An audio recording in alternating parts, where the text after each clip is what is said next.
I'm David Valk, and I'm from Mission Viejo, California. And if you don't know Mission Viejo, it's actually in Orange County, the most conservative county in California.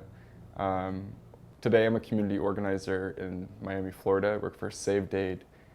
And I really got my start after Prop 8.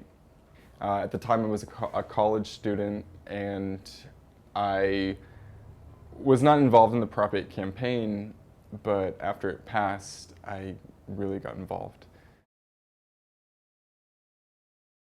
And basically what happened was the day after Prop 8 was passed, I, like thousands of other people, was in the streets, and we were in front of the big Mormon temple that was down in front of, down on Santa Monica Boulevard.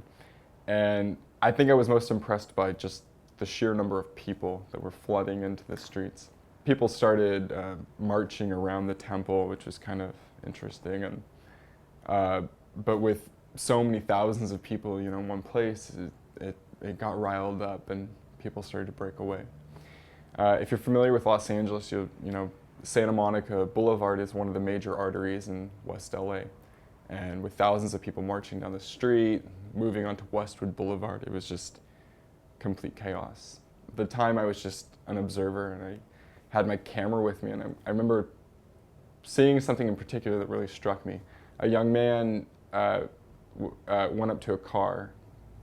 All of traffic was completely brought to a halt, and he went up to this truck that had a Yes on 8 sign, and he went up and he grabbed it and he pulled it down, and a man, a construction worker sitting in the bed of the truck, came up and he clobbered him right in the face.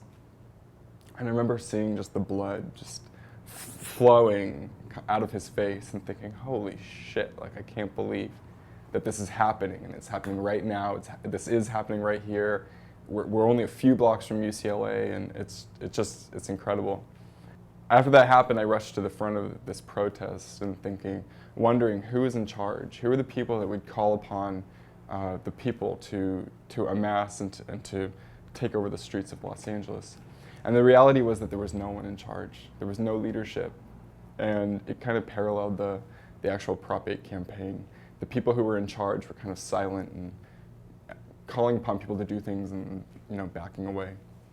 I remember we were approaching and there was a police barricade. These people lined up kind of like this, and they had their batons ready to go. And I remember thinking like, oh shit, like, what are we gonna do?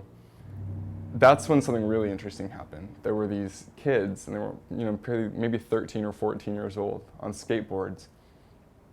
And they decided on their own that I don't even think they were thinking about this in terms of this stuff. They just went around the police on the sidewalk.